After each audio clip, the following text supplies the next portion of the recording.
You feel it, even when everything on the surface seems fine, even when nobody else can tell. A tension you can't name, coiled in your chest, speeding up your thoughts, stealing the rhythm from your breath. It shows up at random. Sometimes it appears out of nowhere. Other times all it takes is imagining tomorrow. You try to suppress it, counting slow breaths, distracting yourself with tasks, telling yourself you're okay, but deep down you know you're not. And so begins a cycle. The fear of feeling fear, the shame for not being able to just be normal, the frustration of watching yourself unravel over and over. They told you this was a problem you had to fix. They convinced you that something inside you is broken, that you are weak, unstable, defective. But what if the real error is the way you've been taught to see this? What if your anxiety isn't evidence of a flaw, but a signpost pointing to something deeper, something essential you've been avoiding? In this video, I won't give you cheap breathing tricks. I won't hand you a productivity checklist to hack your mind. What you're going to hear might make you uncomfortable. It should, because discomfort is often the first step out of self-deception. Maybe nobody has ever told you this, but the unease you carry, the restlessness that haunts you, might be a legitimate signal. Not a malfunction to be silenced, but a message to finally pay attention to. Alan Watts once said, "The desire for security and the feeling of insecurity are the same thing." And as paradoxical as it sounds, it contains a truth that most people can't face. The harder you chase emotional stability, the more anxious you become. Why?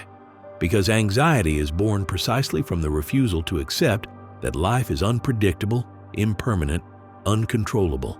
You suffer because you keep trying to micromanage the uncontrollable, the future. Pause for a second. Ask yourself honestly, what exactly are you trying to avoid? Failure, rejection, pain, loss, death itself? Whatever it is, anxiety rises as the mind's natural defense mechanism against uncertainty. This is where biology enters the picture. Robert Sapolsky, one of the world's most respected neuroscientists, explains in Why Zebras Don't Get Ulcers that the same stress response consuming you today was never designed for this reality. Your brain evolved to react to real, immediate threats, a predator lunging from the bushes. Your ancestors needed that alarm system. But today, the predator isn't a lion. It's an unread message on your phone. It's an email, a bill, a passing thought. Your nervous system doesn't know the difference, so it rings the alarm anyway. You're not crazy. You're a human animal living in a world your body was never built for. Your brain doesn't care that no lion is hunting you. It still reacts the same way. Muscles tense, heart pounds, breath shortens. And when this happens every day, what began as a survival response becomes a prison. But here's the part nobody teaches you. What if you stop trying to crush it? What if you stop treating anxiety like an intruder to be expelled? What if you learn to see it as something more honest, a reflection of your own humanity?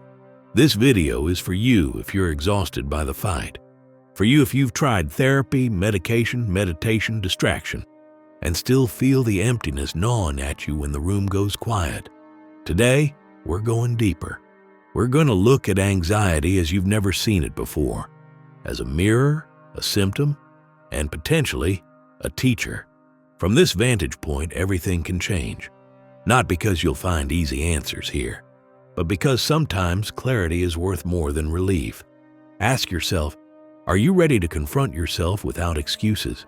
Because once you do, you will never see anxiety the same way again. Section break, the root of insecurity. Alan Watts called it the wisdom of insecurity. And in those words, he held up one of the most uncomfortable truths of modern life. We are constantly anxious because we are addicted to feeling safe. Think about that. We live every day obsessing over guarantees, trying to script every outcome, avoid every risk, secure every plan. And in doing so, we create the very insecurity we fear. It's a vicious loop. The more you insist on controlling the future, the more anxious you become. Because somewhere inside you already know the truth. Nothing is ever fully under control. Watts pointed out that modern humans live like ghosts, suspended between a past that doesn't exist anymore and a future that hasn't arrived. We project ourselves forward, scanning for threats. We try to lock reality in place. We pretend that life can be contained in a spreadsheet, but life doesn't work that way. Nature is movement. It is uncertainty. It is impermanence. Everything changes, including you. Instead of accepting this, we build illusions. Careers that will somehow shield us from death. Relationships that promise eternal belonging. Schedules and goals meant to conquer chaos. But none of it holds forever. None of it is static. Everything you love will eventually slip from your grasp. Everything you fear will find you anyway. And the more you resist this, the more anxious you become. Watts wrote, "The search for security is a contradictory desire. When you seek to feel secure, you are admitting you are not, and that in itself is insecurity." This is the key most people miss. Anxiety doesn't arise because reality is wrong. It arises because you refuse to accept reality as it is. You're trying to control the waves instead of learning to surf them. You're trying to guarantee a stable future in a universe that is in constant motion. And in that futile effort, you miss the only place where life ever happens, right here, right now. According to Alan Watts, this obsession with planning, predicting, and perfecting is the reason you feel perpetually frustrated. You're searching for a certainty the universe has never offered to anyone. Everything you build, your identity, your plans, your beliefs, is temporary scaffolding. But instead of recognizing the impermanence, you cling tighter. And that very clinging is what generates the tension you call anxiety. Understand this. Anxiety isn't some defect of your mind. It's the natural outcome of trying to live in a world as if it were predictable. You fear emptiness, so you fill it. You dread silence, so you drown it in noise. You fear death, so you pretend you're immortal through busy schedules and constant distractions. Careers, relationships, religion, endless to-do lists. None of it gives you the control you crave. Because everything changes, everything decays, everything eventually dissolves. The more you fight that truth, the more anxious you become. Watts said it plainly. The desire for security is a contradiction. The more you need it, the more you confirm you don't have it. This is the trap. Your mind isn't malfunctioning. It's reacting logically to the impossible standard you've set for it. You expect to feel safe in an unpredictable reality. You demand guarantees from a life that never promised any. And so you live in perpetual resistance. Resistance to change. Resistance to uncertainty. Resistance to your own vulnerability. And resistance is exhausting. It's like trying to hold your breath forever to avoid drowning. The harder you fight, the faster you suffocate. Here's the paradox. The relief you crave doesn't come from more control. It comes from finally letting go. According to Watts, freedom begins the moment you stop fighting the present moment. Only then does the mind start to soften. Only then does the nervous system begin to relax. Anxiety dissolves not through willpower or distraction, but through radical acceptance of reality. Not as you wish it was, but as it is. Section break, the body's role. But if the mind's resistance creates anxiety, what about your biology?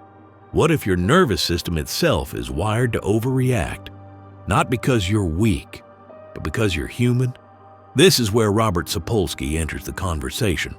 In Why Zebras Don't Get Ulcers, he asks a provocative question. Why don't wild animals suffer the way humans do?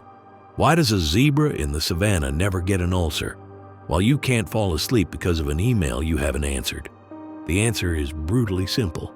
Animals only activate their stress response when there is a real, immediate danger. A lion charges. The zebra's body flips every switch. Adrenaline surges, heart pounds, muscles tense. But once the lion is gone, the system shuts down. Balance returns. Contrast that with you.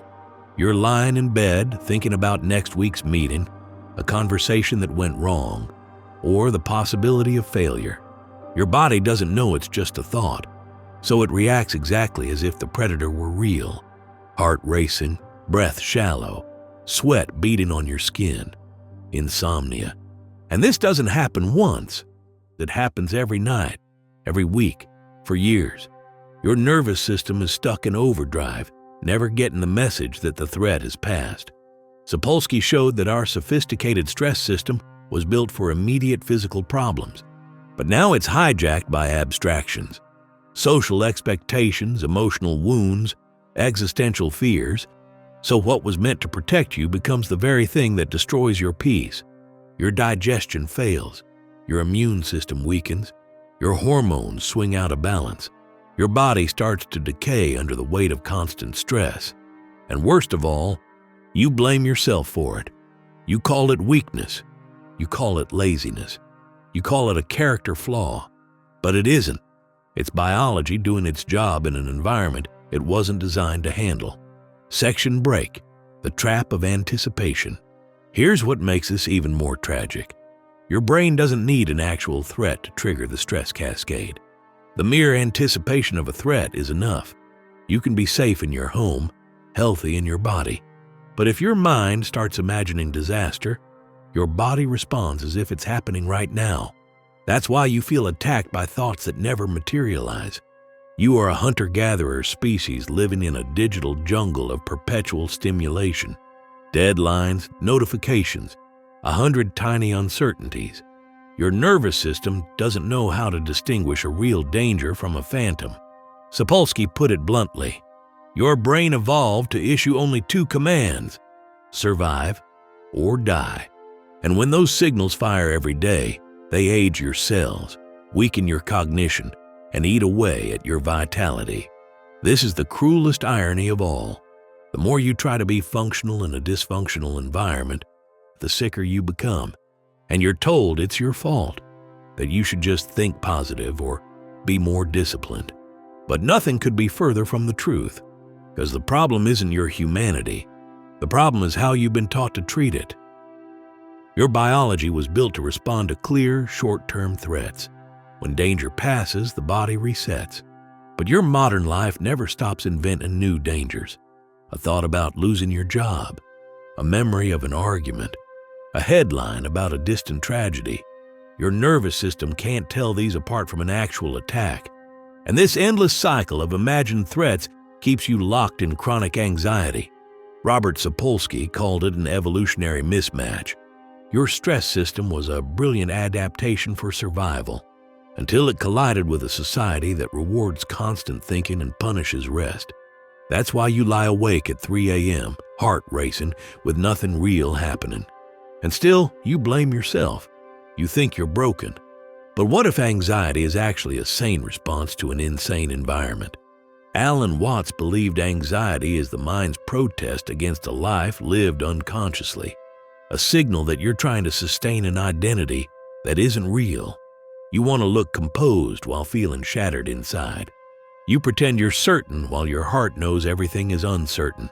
Watts wrote, "To be insecure is to be alive." This is the paradox. When you accept your vulnerability, you begin to heal. When you resist it, you only deepen the wound. Your anxiety is not here to ruin you. It's here to show you what you've been ignoring. So what do you do with this knowledge? You stop fighting your own experience. Instead of seeing anxiety as an enemy, consider it a language, a message that your mind, body, and spirit are desperate for alignment. Sapolsky showed that the stress response has intelligence. It exists to alert you, to prepare you, to protect you. But when you ignore or repress it, the system turns against you. Anxiety transforms from a warning into a prison. Watts called this the friction between who you are and who you pretend to be. It's the cost of refusing to be honest with yourself. So the real question isn't, how do I make anxiety disappear? It's, what is it trying to tell me? Instead of immediately reacting or numbing, pause. Observe the feeling without judgment. This doesn't mean you romanticize suffering. It means you respect it enough to listen. When you finally stop running, anxiety loses its power to dominate you. This is the start of transformation, not by force, but by presence. The last step is the hardest and the most liberating. Return to your body, because as long as you stay trapped in thought, analyzing, predicting, controlling, anxiety will keep feeding on your absence. Watts said the secret of life is to be fully engaged in the moment you're living, not as a motivational slogan, but as a discipline, a practice of grounding yourself here and now. Sapolsky proved that small, consistent actions can reset your nervous system. Slow breathing, moving your body, sleeping well, sharing your emotions without shame. These aren't quick fixes. They're the foundation of reclaiming balance. When you breathe deeply, you signal safety to your brain. When you observe anxiety without reacting, you break the cycle. This isn't about erasing discomfort. It's about meeting life with open eyes and a steady heart. Because the truth is, anxiety isn't just an obstacle. It's a guide, a relentless invitation to live more honestly, more fully, and more awake.